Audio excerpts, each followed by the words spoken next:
Grabe nga ang video clip na ito, nakuwanan ang 14-year-old prospect na walang iba kung hindi itong si Victor Wembanyama.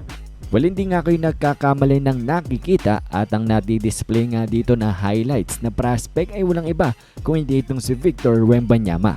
And walang first ever na discovery dito nga kay Victor Wembanyama as a prospect ay nung taong 2018 pa, kung saan 14 pa lamang itong si Wemby, at ang NBA scout na nakakita nga dito sa 14-year-old Victor ay walang iba kung hindi itong si Mike Schmitz. At ang caption niya nga dito sa kanyang post nung taong 2018 ay "Get familiar with Victor Wembanyama, one of the top young prospects in Europe. Clearly at a very early stage of development but elite combination of tools and skills." At yan nga ay na-post na sa ESPN. So taong 2018, 14 pa lang si Wemby ay nasa radar na nga siya ng mga NBA scout. And well, finalo up pa yan neto ni Mike Schmitz 2 years later, taong 2020 na, kung saan nag-viral na nga talaga itong si Victor Wembanyama nang dahil sa video clip na ito, kung saan sa caption ngay nakasulat, "There's a kid named Victor Wembanyama who's maybe the best prospect in the world, 7'3" with 8-foot wingspan. He block shots nga daw kaya kay Gobert, tapos shoots like Porzingis. He can handle and pass." At sabi nga ng NBA scout na ito, "I've never seen anything like him." At simula nga ng video clip na ito ng isang NBA scout na si Mike Schmidt ay palagi na nababalita itong si Wemby na ipopost ang kanyang mga highlights doon nga sa Europe, hanggang sa umabot na nga sa bago mag-NBA draft na 2023, kung saan kilalang kilala na ng bawat isa itong si Wemby.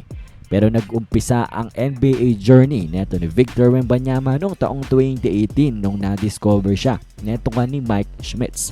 At alam nyo ba itong Mike Schmitz na ito ay ang current GM ng Dallas Mavericks.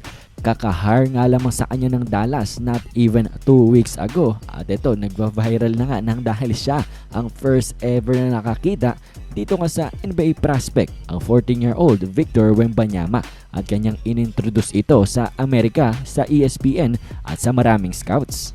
At hindi nga lamang itong si Wemby ang na-discover neto ni Mike Schmitz, ang bagong Dallas GM, dahil alam niyo ba nung taong 2018 ay sinabi niya na ito nga daw si SGA ay ang top point guard para nga sa kanya sa 2018 NBA draft, kahit nandun itong sina Luka Doncic pati na rin si Trae Young. And well, itong si Mike Schmitz, after 8 years, ay tama naman ang kanyang naging prediction patungkol dito kay SGA. He is a 2-time MVP na. So we can definitely say the Dallas Mavericks are in good hands na nga matapos silang patalsikin ang former GM nila na si Nico Harrison. At ngayon ay pinalitan nga nila ng masasabi nating a GM that has eye for talent. Talagang elite ang kanyang mga mata pagdating sa pagganap nga ng NBA talent. And well, ang nag-aarap ngayon sa Western Conference Finals, ang Dipoy at ang MVP. Well, ito nga si Mike Schmitz ang naka-discover dyan. Tinawag pa na generational talent si Wemby at top point guard. Ito nga si SGA sa 2018 draft class. Pero anyways, kayo ba na bang masasabi nyo dito nga sa pagpapakita ng video clip ng very young Victor Wembanyama? 14-year-old pa lamang. Pero dati pa pala ay nasa radar na siya ng mga NBA scouts. Komento nyo lamang inyong mga opinion sa ating comment section.